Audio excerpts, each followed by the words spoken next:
Welcome to Before It Breaks with Gabriella Pomari. This is the podcast for the conversations people usually have too late. The ones whispered to a friend over coffee.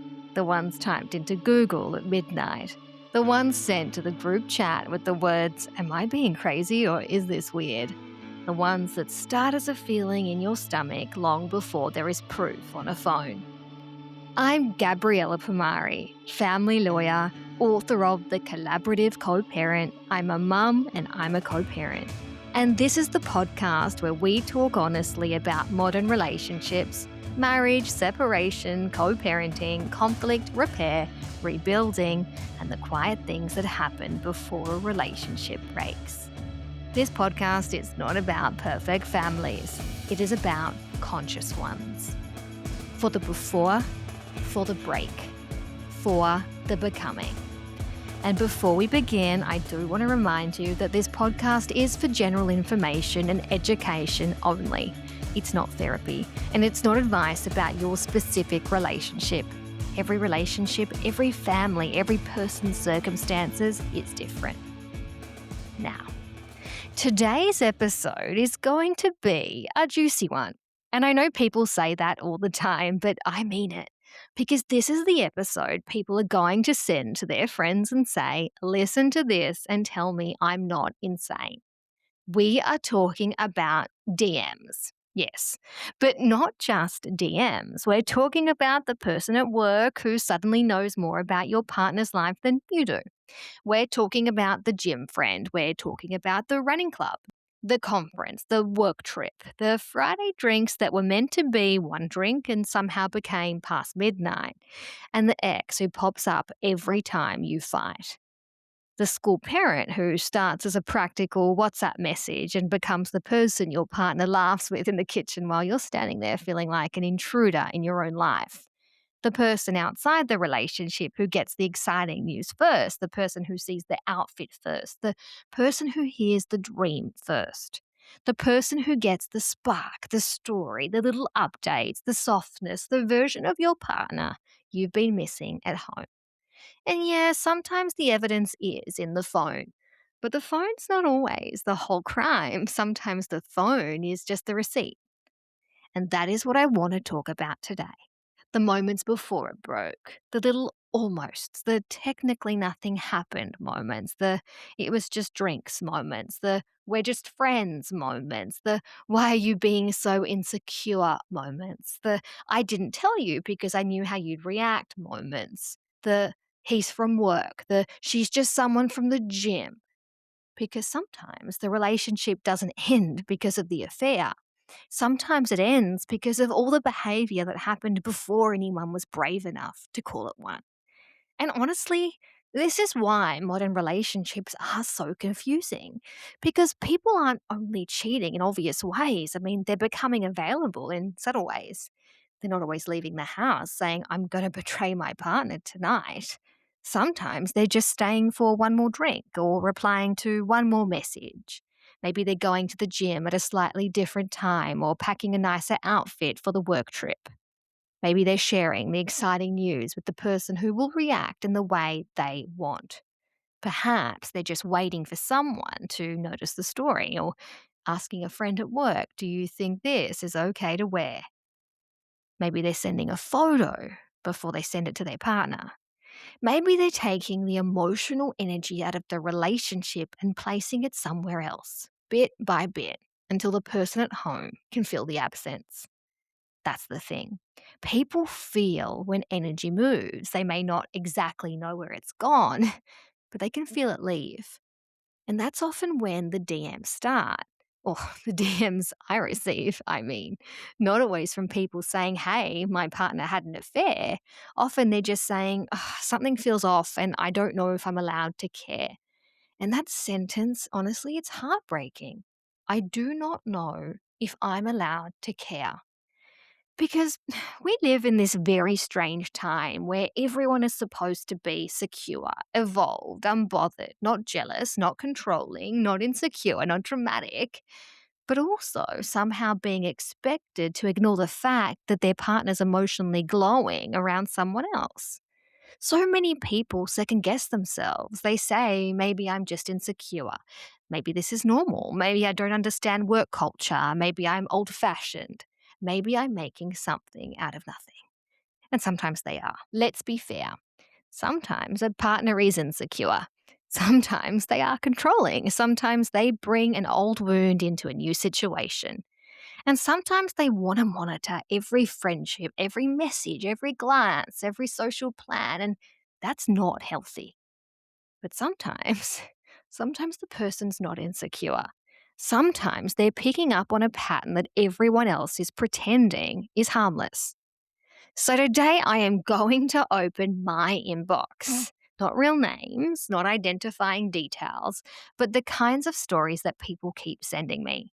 Australia, the United States, London, everywhere.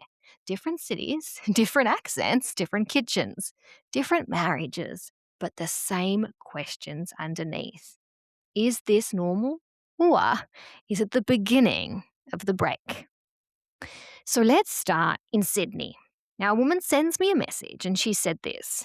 My husband has started going to the gym every morning. At first, I was happy for him because he was feeling better and looking after himself, and honestly, I wanted to be supportive. Then it became every morning. Then he bought new gym clothes. Then he started shaving before the gym, which he doesn't even do before dinner with me. Then I noticed he was following a woman from the gym. Then I saw she liked one of his photos and then all of his photos. And then I asked him about it and he said, so I'm not allowed to get fit now. Let's pause there. Because this kind of story, it sounds ridiculous if you flatten it. What is she upset about? Exercise, health, the man buying shorts? No, she's not upset that he's going to the gym. She's upset because she can feel performance. She can feel that the gym's not about fitness anymore. It's become a stage. It's a place where he's seen. It's a place where he gets to be someone other than maybe the tired husband or the tired father, the stressed provider, the person who forgot to put the bins out. And at the gym, he might be disciplined and desired and noticed, improving, energized, admired. And none of those things are wrong, by the way. People are allowed to become fitter. People are allowed to improve themselves. And sometimes a person changes their health and it has absolutely nothing to do with anyone else. But sometimes the body transformation's not the issue. The secrecy around the new life is the issue. The defensiveness is the issue.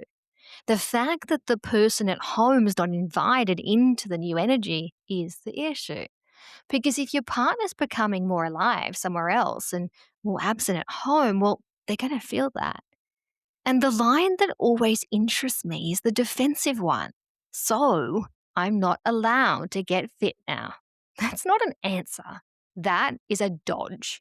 It takes the actual concern, which is something about this new routine feels emotionally loaded and I feel outside of it, and turns it into, you don't want me to be healthy. That is how people avoid uncomfortable truths. They make the other person's concern sound ridiculous.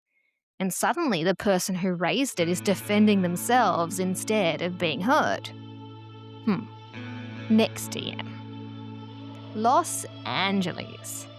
Now, one of my listeners, she DM'd me and says, my partner travels a lot for work. I've always trusted him, but on his last trip, he posted nothing from the hotel, nothing from the conference, nothing during the day, which is weird because he usually shares everything. Then I found out from someone else that he was at drinks with a colleague until late. She was sitting next to him. Not touching, nothing obvious, but he looked really relaxed.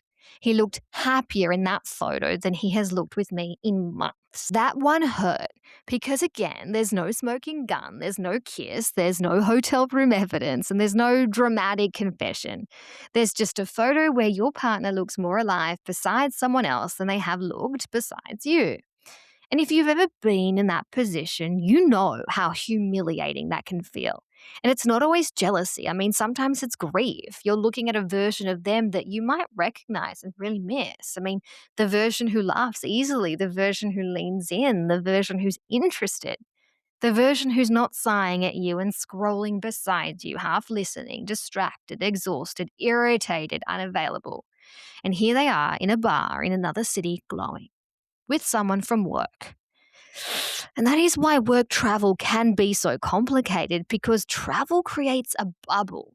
The rules feel different. Nobody's doing school lunches, nobody's talking about bills, nobody's asking if the dishwasher was emptied, and nobody knows the entire history of the relationship. You're in a hotel room with clean sheets, wearing better clothes, eating food you didn't cook, having conversations with people who meet the professional version of you and not the domestic one. And that version can be intoxicating. The conference version, the drinks after the panel version, the airport lounge version, the I'm important somewhere else version. And again, work travel is not the problem. The problem is when the travel version of someone starts making choices the home version would have to answer for. The extra drink, the private Uber, the late night text, the are you still awake, the breakfast the next morning that somehow wasn't mentioned, the colleague who knows the inside joke, the conference friend who suddenly starts liking every Insta story, and the person who comes home and says it was just work. Yeah, maybe. But sometimes work becomes the respectable cover for behaviour that wouldn't survive daylight at home. Okay, next DM. Melbourne. This one says, my wife has a friend from work. She talks about him all the time. Then, when I said she talks about him a lot, she stopped saying his name completely, and that made it worse. Then I found out she told him about a promotion before she told me. And I know that sounds small, but I felt like something broke. I'm supposed to be her person. That is such modern heartbreak. Not sex, not an affair. The first call, the first share, the exciting news going somewhere else. Because relationships are not only built on crisis, they're built on firsts. Who do you tell first when something good happens? Who do you call when you get the news? Who hears the idea before it's polished? Who gets the silly little update? Who sees the outfit? Who reads the message? Who knows you are excited today about something? Who gets the unfiltered version? And if that person is no longer your partner, trust me, the relationship feels it. And I think people underestimate how intimate excitement is. We always talk about emotional support during hard times, but sharing joy is also intimacy. Sharing ambition is intimacy. Sharing the new idea is intimacy. Sharing you won't believe what happened is intimacy. So when your partner's exciting news consistently goes somewhere else first, it can feel like a demotion. Yeah, you might still be the spouse. You might still be the person in the house. You might still be the person on the emergency contact form, but emotionally, you are no longer first. And that can be devastating because you're wondering, when did I stop being the person that they wanted to tell? That question has ended relationships. Not immediately, but quietly. Next one. Manhattan, and I'll see you in a couple of days, New York. A woman says, my husband has a work friend that everyone calls his work wife. I get that. I laughed at first because I didn't want to seem jealous. Then she started helping him choose gifts for me. Then she knew about our holiday plans. Then she knew that we were stressed about money. Then at a work event, someone said to me, I feel like I already know you because he talks about you both so much. Both? Me and her. Like we were the two women in his life. I mean, that would make my soul leave my body.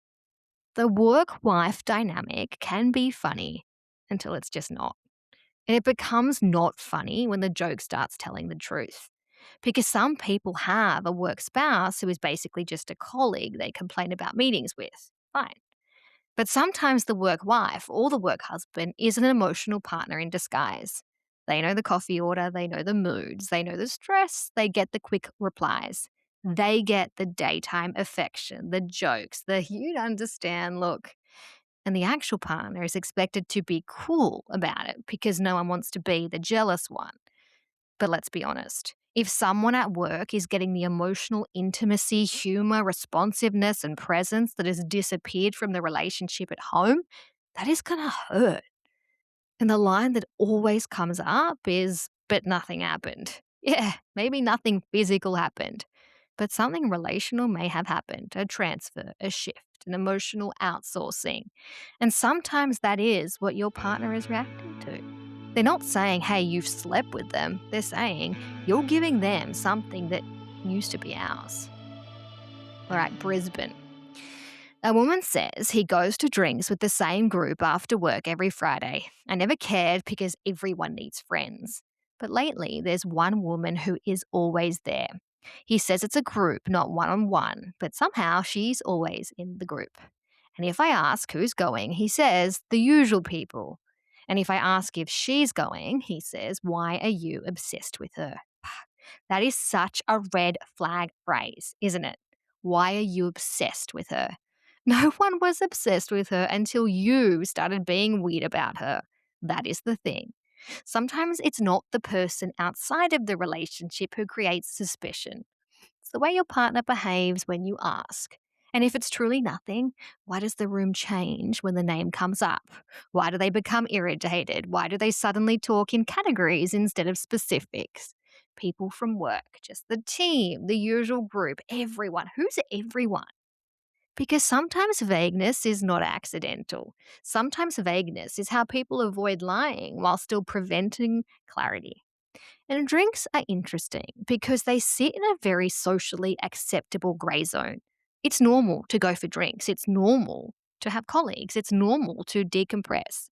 But alcohol and stress, attraction, familiarity, and repeated access can create an environment where boundaries start to soften. One drink becomes three. The group thins out, the conversation gets more personal, the Uber home becomes shared. The message after says, made it home. Then next week it happens again. And no single moment looks like betrayal, but a pattern begins. That is how so much of this happens, not one huge leap, but a series of small permissions. Okay, this one's interesting, Colorado. This one says, my partner started doing Run Club. I'm going to get to Colorado because no one around me does Run Club. Now, I thought it was great. Then Run Club became coffee. Then coffee became breakfast. And then there was a group chat. And then one of the women from the group sent him a voice note. And she said she missed their chats. So I said, what chats? And he said I was making fitness toxic. I'm sorry. Making fitness toxic is impressive. That is the modern defense. If you raise a concern and the other person uses the socially acceptable wrapper to make you sound unreasonable, it's wellness, it's networking, it's creativity, it's friendship, it's sport, it's mental health. And look, yes, sometimes it genuinely is. But sometimes the wrapper is innocent and the contents are not. Run club can be run club, and gym can be gym, and work drinks can be work drinks, and a friend can be a friend. But if something starts developing around it that has secrecy or intensity or private emotional exchanges, defensiveness, or a little bit too much excitement, the wrapper doesn't protect it. The question's not what's the activity. The question is what's the energy? Because two people can say three sentences in a car park and everything is happening. Context matters. Energy matters. And I know some people hate that because energy is hard to prove. But that's why modern relationships are so difficult. So much of what breaks trust now sits in things that are hard to screenshot. Tone, timing, anticipation, mood changes, emissions, being more excited to see someone outside of the home than the person inside it. And that's why people feel crazy, because they can feel it before they can prove it. All right, let's talk New Jersey. A woman says to me, my husband has a female friend from before me. They'd catch up for dinner when he travels for work. He says she's basically like a sister. But he didn't tell me he was seeing her until after. He didn't mention it because he knew I would make it a thing. Ugh, that sentence again. I didn't tell you because I knew you would make it a thing. Can we rewrite that sentence? Because all it does is turn secrecy into the other person's fault. If the dinner was respectful, why not mention it before? Not because you need permission like a child, but because transparency is part of respect. And there's a huge difference between saying I'm catching up with an old friend while I'm away, just so you know, and letting your partner find out afterwards. One feels adult, the other feels like management, and nobody likes feeling managed. That is what creates the wound. Not always the dinner, the concealment. Because once something is hidden, it becomes bigger. Maybe it was innocent. Maybe it really was just dinner. But now the partner has to wonder why it needed secrecy. And that question can poison something that might have been harmless if it was handled openly. That's the irony. People hide things to avoid conflict, and yet the hiding creates the conflict they were trying to avoid. All right. Another DM, Boston. A man says, my wife has a friend she met through a business course. They message about goals and business ideas, and I was proud of her because she's building something. But then I realized she was sending him voice notes at night about things she hadn't told me. He knew about a business idea before I did, and he encouraged her. He was excited for her. And I felt like she'd found a new person to dream with. That line. A new person to dream with. That is the kind of thing people don't understand until they've experienced it. Because not every betrayal is sexual. Sometimes it's visionary. It's the ambition, it's the vulnerability, it's the possibility, it's the what if I could, going to someone outside the relationship first. And maybe it's because the partner at home is being dismissive. Maybe they're negative. Maybe they don't listen. Or maybe they've become the person who says, and how much will that cost? Instead of tell me more. That matters too. But if you're building emotional intimacy with someone else around your future while your partner is left with the logistics, the relationship's going to feel that. Because people don't only want to be loved, they want to be chosen as the person you imagine life with. And if you start imagining out loud with someone else, the person at home may begin to feel like they're just maintaining the present while someone else is inspiring your future. That's dangerous. Healthy relationships need individuality, but individuality becomes a problem when it turns into secrecy or exclusion or flirtation or emotional replacement. All right, now, a DM from London. I'm going there at the end of the year. Very excited. Now, I've got a lovely lady here from London, and she says, my partner has a school mum friend. It started because our kids are friends. They organised play dates. Then they started making jokes about the class WhatsApp. Then she started sending him funny videos. Then one night I saw a message where she said, you're the only dad at school who actually gets it. He said I was being ridiculous because it was about the kids. That is how it starts in so many ordinary places. Not at a nightclub, not at a dating app, a school pickup, the most unsexy location on earth. Somehow still capable of creating emotional affairs. Because familiarity is powerful. You see the same person again and again, and there's shared context. You complain about the same things. You have jokes. You stand near each other at birthday parties. You message about the children. And then the messages drift from logistics to laughter, from laughter to personal updates, and from personal updates to emotional support. And maybe from emotional support to a little charge. And suddenly, the school parent is not just the school parent. They're the person who makes you feel noticed at 3:10 p.m. on a Tuesday. And maybe nothing happens. But your partner can feel that the channel is no longer purely practical. That is the issue. Not every school parent friendship is inappropriate, but if the relationship begins under the cover of children and then becomes personal, private, and emotionally charged, it needs boundaries. Because it's about the kids can become the perfect excuse for adult intimacy. All right, now let's talk about the most jaw-dropping kind of DM. The one from the other person. Now, a woman from Dallas says, a woman messaged me and said, I think you should know your husband has been messaging me. I opened the screenshots and my hands were shaking. Nothing was explicit. That almost made it worse because he kept saying, see, I didn't say anything sexual. But he was funny with her, curious, complimenting her, asking questions, remembering details, and he hasn't asked me a real question in months. I open those DMs and I found this devastating because sometimes the betrayal is not filth, it's attention. It's watching your partner be thoughtful with someone else, remembering details, asking follow up questions, being playful, being generous, being curious. And you're sitting there thinking, so you can do it, just not with me. And that is what hurts. It's not always that they become someone else, it's that they become someone you remember, but with someone else. And that can break something. Because now the issue is not whether the messages were explicit, the issue is whether your partner had the capacity for aliveness, but chose to spend it somewhere else. And that's why nothing sexual happened is not always enough. Sometimes the sexual part would be almost easier to define, but the emotional attention, the effort, the curiosity, the tenderness, that can all feel so much more intimate. Because in long term relationships, people often aren't just starving for sex alone, they're starving to be seen.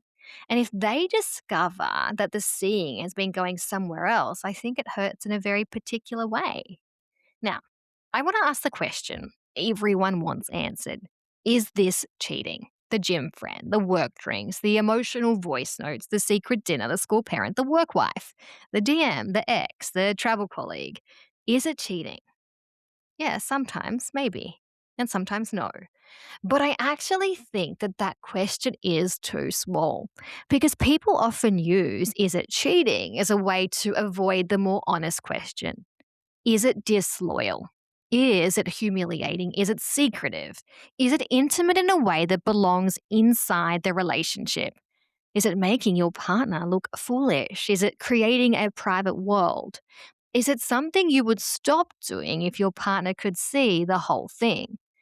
Is it moving energy, excitement, vulnerability outside the relationship? Because something can fall short of cheating and still be a betrayal of the relationship's emotional safety. That is the gray zone. And the gray zone is where so many modern relationships are breaking. Not because people can prove the affair, but because they can't unfeel the shift. And we need to stop pretending the only things that matter are things that can be proven in court, in screenshots, in hotel receipts, in naked photos.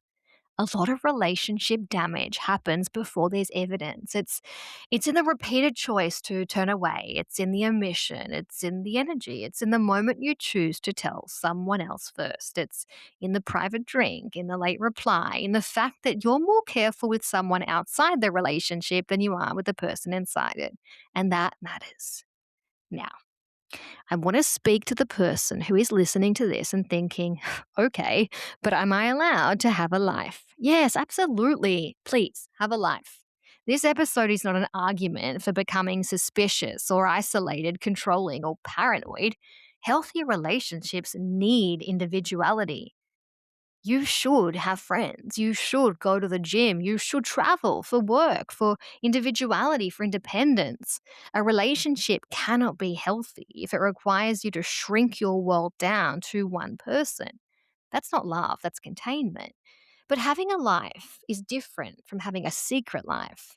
Having friends is different from having emotional backups, and having hobbies is different from building a second identity where your partner doesn't exist. The problem's not freedom. The problem is behavior that asks for benefits of commitment while keeping the ego supply of availability. And that's the line. Some people want a partner at home and a single person energy outside. They want loyalty from their partner, but ambiguity for themselves. They want the safety of being chosen and the thrill of still being open. That's why people get hurt. Because the partner at home starts to feel like the stable base while everyone else gets the sparkle. When you're keeping something private because it's yours. And when you're hiding something because you don't want consequences. That's different. If the only reason your partner doesn't know about the dinner, the chat, the drink, the voice note, the gym friendship, or the hotel lobby catch up, or the message from your ex, or the harmless flirtation is because you know it would upset them, then let's not call it privacy too quickly. Maybe it is secrecy. And if you're the partner who has found something, I want to say this to you. Don't let the discovery make you abandon your own values. It's easy to become a detective, to check locations, to check story views and call logs and timestamps and look at who followed who first and start comparing gym schedule. Stop looking at the outfit. Stop tracking who liked the photo. You will hate yourself. You will think, I don't want to be this person. I get that. When direct communication fails, people start searching for reality. But living like a detective will consume you. So the deeper question isn't, can I find enough proof to be allowed to trust myself? The deeper question is, what do I already know about this relationship and how it feels? Because sometimes the evidence confirms the truth, but the body knew it earlier. And sometimes there is no affair. Sometimes there's just a relationship that no longer feels emotionally safe. And that's worth addressing too. So if you're in that place, don't only ask, what can I prove? Ask, can we talk about this honestly? Can my partner hear my discomfort without mocking it? Now, I know a lot of you are thinking, but can couples come back from this? Sometimes, yes, I believe that. I don't think every blurred boundary means the relationship is over. People do get caught up in attention and wake up. People can be lonely and handle it badly, and people can cross emotional lines without fully understanding how far they've gone. People can repair. But repair requires clean truth, not trickle truth, not nothing happened, followed by 5 more revelations. Not I didn't tell you because I knew you'd react. Clean truth is I liked the attention, I knew it had a charge, and I told myself it was harmless because I didn't want to stop. And that kind of honesty is freaking hard. But it's the only honesty that has a chance. Because when trust breaks, the injured person's not only asking what happened, they're really asking whether reality is safe with you. That is what trust is. That is what people want. Not ownership, not control, integrity. And so maybe that's where we land. The modern relationship doesn't only live at home. It lives at work drinks and in the hotel bar, and it lives at the gym and in the group chat. It lives in the moment you could create a boundary, and instead you create more room for the connection. And that is where relationships are protected or quietly undone. So I don't think the question is this cheating? I think it's, am I proud of who I am outside my relationship? Am I behaving like someone who's committed when my partner's not in the room? Am I sharing the best parts of myself with the person I say I love, or am I spending them elsewhere? And if you're the person feeling something's off, maybe just ask, is this an old wound or a current pattern? And do I want control or do I want clarity? Am I afraid or am I noticing? Can we talk about this in a way that brings us closer, or does every conversation push me further into silence?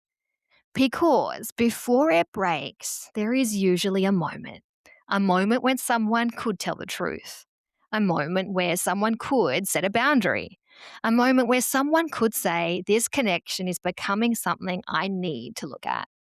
A moment where someone could choose the relationship before the screenshot, before the confession, before the late night phone check, before the other person's name becomes the name that changed everything. That is the before. And this is why the DMs matter. Because DMs are not just messages, they're often the place where the private truth first becomes visible. But the real break may have started earlier. And that is the truth people are asking me to judge when they're sending me these messages. I don't think they're really asking, is this one cheating? They're asking, am I watching my relationship move away from me in real time? And sometimes, sadly, yeah, the answer is yes. But sometimes, if people are brave enough, the answer can also be not yet. Not if we tell the truth now. Not if we stop calling secrecy privacy. Not if we stop calling disrespect freedom. And not if we stop using the word insecure to avoid accountability. Not if we bring the energy back home before it becomes evident somewhere else. Because sometimes the relationship doesn't end because of an affair. Sometimes it ends because of all the moments outside the home where someone slowly stopped behaving like they were in one. I'm Gabriella Pomari, and this is Before It Breaks. And if this episode made you think of someone, send it to them now. Or maybe send it to the group chat first, because I know everyone is going to have an opinion on this one. Talk soon.